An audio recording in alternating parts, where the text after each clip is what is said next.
Sometimes my fears paralyze and suffocate me. I don't know what to do next. But then I ask myself, am I happy? Do I know what I'm doing? And is it better than it used to be before? And every time the answer is yes. Hi, I'm Kira, a transgender woman who started transitioning in my early 30s. In my previous videos, I've shared how I realized I'm a transgender woman.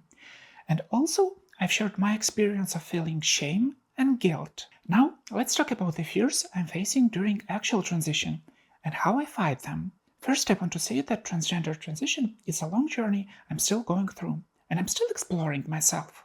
It requires a lot of resources and inner strength. Sometimes it gets exhausting, and I feel drained. Usually during these hard times, my fears surface and start destroying me from the inside. I feel myself depressed, sensitive, and lonely. Unfortunately, this happens to the majority of transgender people, and I haven't heard of anyone in the community who hasn't experienced it. My biggest and hardest fear is that for any reason I will be forced to stop my transition and will have to revert to my previous state. This thought suffocates me. I have never wished for anything more than transitioning. It is a life-saving thing for me. Long-lasting depression, constant anxiety, and inability to feel happiness filled most of my previous life. And the thought of returning to that state is a true nightmare for me. I won't lie and say that transition is easy and free of stress and difficulties, but that is definitely the best decision in my life. It is scary to follow this path, but it is much scarier of not trying and not giving myself a chance to live happily. Once I've asked in transgender community about the fears that they face after starting transition. Almost everyone replied, fear of loss. Like anyone else, we're afraid of losing our friends, families, homes, jobs, and I'm no different. In my case, I'm afraid of losing my closest people, their love and their support. Some of them stayed with me long before transition and came to accept me. Others recently entered my life, but became a significant part of it. As in any relationship, there are ups and downs, happy and dark times, moments of joy and conflicts. But with the ones I knew before my transition, there is always this issue of comparison between how it is now and how it used to be. Oftentimes, my transition is judged by them because they perceive that I've changed for the worse. I have to explain them two things. The first, that I was suppressing myself, and the person that they knew was deeply unhappy because of constant acting to meet social norms. Second, that all people change throughout their lives. We learn new things, analyze, and adjust our behavior and beliefs. This applies to everyone, regardless of gender. It is a natural process that shouldn't be paused. We all have to adapt to the changes that happen to us and to our closest ones. To make this clearer, try to remember yourself 10 years ago. Are you the same person now? No, you have changed, and so have others around you. Of course, these changes can be terrifying if looked at from a long time distance, but they didn't happen all at once. There is no need to fear them. Another fear in relationships with my family and friends I knew before my transition was about them not accepting me as a woman. There is no such issue with new people, because they know me only as a woman. A few old photos don't tell them anything beyond how my body and appearance have changed, but those I've known for a long time have struggled with it. The first and most obvious issue is using the right pronouns and my chosen name. It is normal for them to refer to me by my old name for some time, because they were used to it. It takes time to learn, but if after multiple conversations and enough time they still don't make an effort, there is no excuse except of not accepting you. I had this fear for months with my relatives, and I almost gave up, but long talks and explanations helped them, and we were finally on the same page. Those who refuse to accept me and my needs, I no longer communicate with them. I've done everything I could, and every relationship requires actions from both sides. You can't be responsible for everything on your own. The fear of being criticized and judged goes hand in hand with shame and guilt. In the early stages of my transition, when I was still adjusting to the changes, I didn't know how to behave or present myself. I was raised as a boy, and until my 30s I looked like a man and was forced to behave in a masculine way. It was so hard to break those habits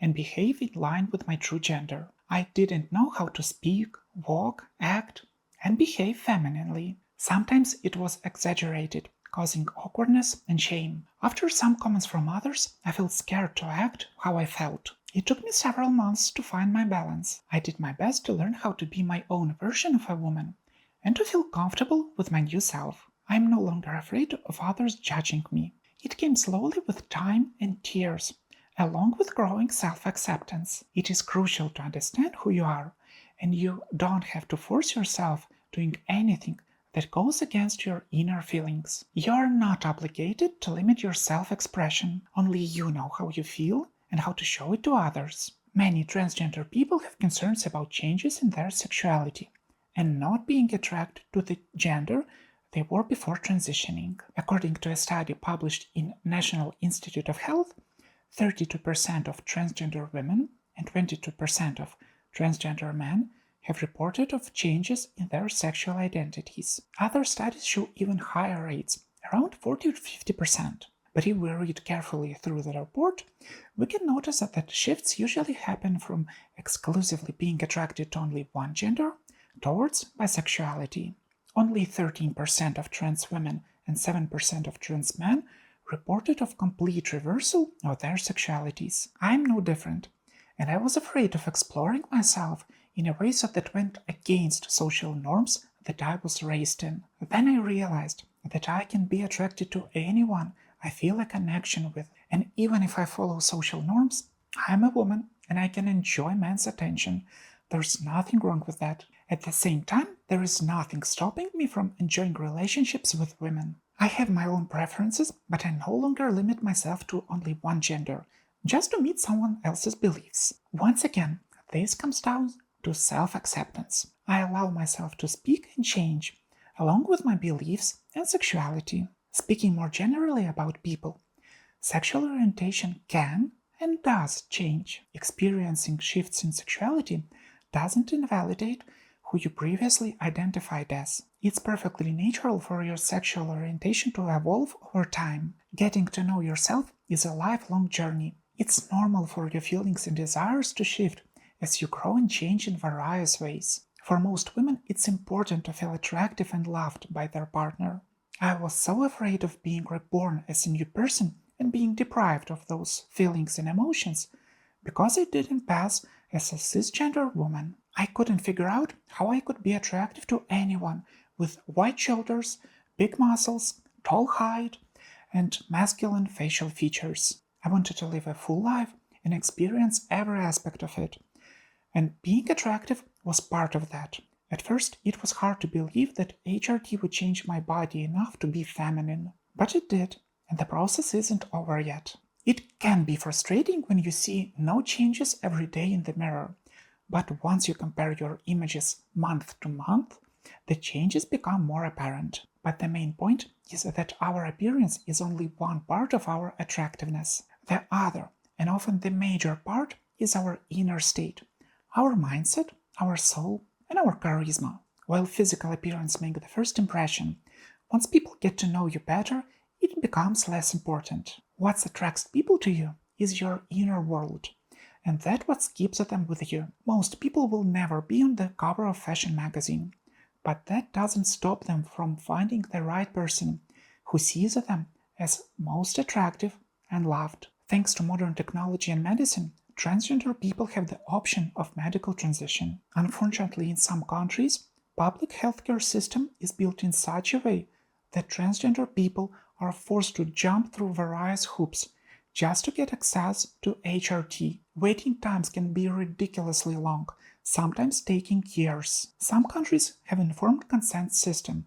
When a person is informed about all the options of fighting gender dysphoria and all the consequences of medical treatment, such as surgeries and HRT, I was afraid of waiting any longer after deciding to undergo medical transition. It took me 2 months to go through all necessary evaluations by specialists and blood tests before starting my life-saving therapy. Unfortunately, I don't have medical insurance that covers HRT and gender-affirming surgeries, so everything was paid out of my own pocket. The most expensive part was facial feminization surgery, and the initial period when I had to find psychiatrist, endocrinologist, and do all the blood tests in private clinics. These expenses were the main reason for my next fear. A significant amount of money was spent on updating my wardrobe to a female one. In my case, it was done even twice, due to my big weight loss. Within a short period of time, everything was changed.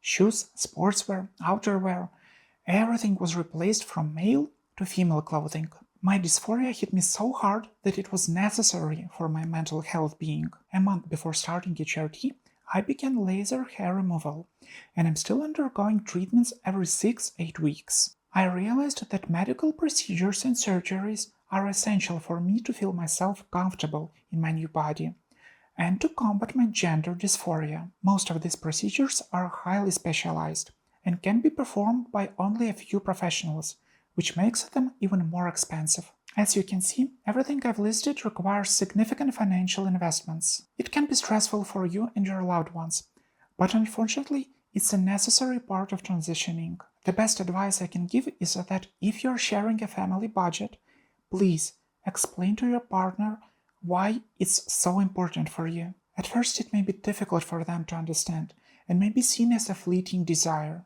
They can't fully comprehend your internal struggles, so it's your responsibility to help them understand. In addition to financial aspect, transitioning requires a significant amount of time. Countless hours are spent researching and gathering information. I had to learn the basics of makeup, and I'm still working on improving it. Much time was spent on forums and Reddit threads, reading of other transgender people's experience.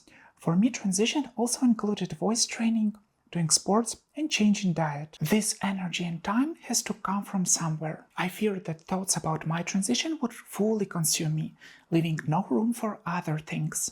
That fear did come true for a short period, but over time it lessened. We often get excited at new things at first, but once they become part of our daily routine, they aren't as overwhelming. While my transition still takes up some time and energy, I'm finding more mental space for new interests and activities. During early stages of my transitioning, it was obviously the hottest topic in my life, because it was new and so deeply anticipated. It's normal on that stage to intensely focus on it. Of course, we want to share these emotions and information with others. However, our closest people can get overwhelmed because they have their own lives, and on top of that, they're processing our transition. When I noticed that from my loved ones, subconsciously I began to fear being abandoned by them. This is one of the reasons why it is so important to build your own support system and community beyond your closest circle. I was very fortunate to find a best friend from transgender community online. We shared many thoughts, concerns, and emotions. We've supported each other, and I'm so grateful for her presence during my darkest times. Over time, I found more friends, and I found resources to help other families and transgender people. When I started my transition, I had no one to talk to, ask for advice, or share my emotions with. I know how lonely it feels. That's why I'm doing my best to share my experiences with you, to show reality of transitioning. We often see stunning images of confident women who successfully have transitioned, but only few share the real path, the tears, fears, and obstacles. Nobody sees what's behind their beautiful bodies and glowing smiles. But I can assure you, they went through countless challenges and spent many nights crying, just like many of us. That's okay to be scared. That fear pushes us forward and reminds us of our final goal. That's okay to cry, because we're going through one of the most emotional periods of our lives, and tears help us release that inner tension and stress. That's okay to ask for help. Talk to your therapist, your friends, your family, or just a stranger online and ask for support. You might have to try a few times, but you will find the right person to help. It's okay to feel weak. You're dealing with immense stress and navigating many losses. It's okay to make mistakes. Once you start transitioning, you go through your second puberty. And do you know any teenager who wasn't afraid or didn't make mistakes? It's okay to be wrong and feel fear, because you can't predict how your transition will unfold. But I can confidently say that just a small number of things I expected to happen actually happened. Reality turned out much better than I could have imagined. I'm sharing my fears with you to show you that you're not alone. You'll undoubtedly have your own fears, and some of mine may seem unrelatable to you. But each of us is on our own unique journey of transition. There is no right or wrong way to do it. It's entirely your choice. And whatever path you choose is the right one for you. But the one thing we all have in common is that we should never give up. We're not running away from something horrible and stressful. We're moving toward happy and bright. It's never too late to be happy. This discussion of fears is closely connected to feelings of shame and guilt. So I highly encourage you to check out my video where I dive deeply specifically in these issues that many transgender people face. Thank you for being with me. Please subscribe, hit the like button, and see you soon in my next video. Bye.